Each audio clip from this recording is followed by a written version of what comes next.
મનીષા, મને માફ કરી દે. મારાથી ભૂલ થઈ ગઈ. હવે હું ક્યારેય ગુસ્સો નહીં કરું ને ક્યારેય આવી રીતે વાત નહીં કરું. હાલો હવે ઘરે હાલો ને. તને શું લાગે છે કે ખાલી સોરી બોલવાથી આવી જશે ઈ તારા ઘરે? પણ સાસુમાં 3 મહિનાથી આ વાત ચાલે છે અને 3 મહિનાથી મનીષા અહીંયા છે. અને 3 મહિનાથી તો હું અહીંયા કદાચ 5-6 વાર આવીને સોરી કહી ગયો છું. હવે તો હું શું કહું?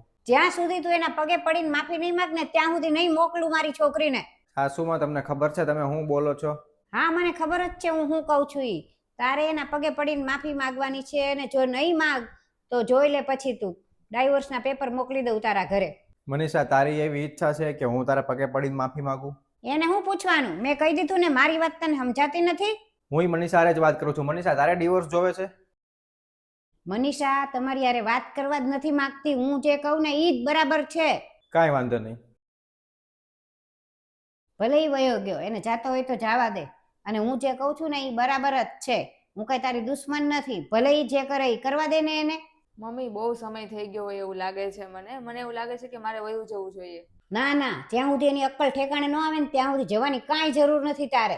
અરે મમ્મી, શેની અક્કલ ઠેકાણે આવે? આટલી બધી વાર તો મને મનાવવા આવી ગયા છે, પછી શું જોવે? અરે એને ખાલી સોરી જ કીધું છે. હું તો એને તારા પગમાં પડાવીશ. મમ્મી, મને એવું લાગે છે કે હવે આ વાતને ખેંચવા જેવી નથી. મારે વયું જવું જોઈએ.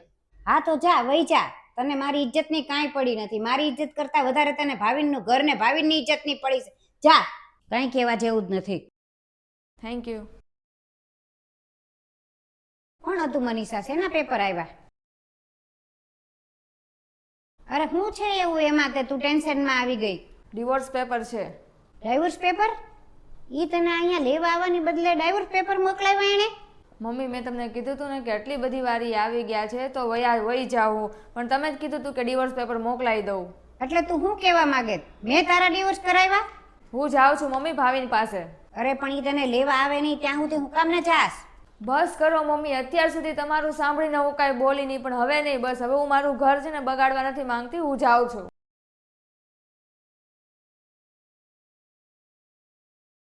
ભાવિન, તમે અહીંયા શું કરો છો?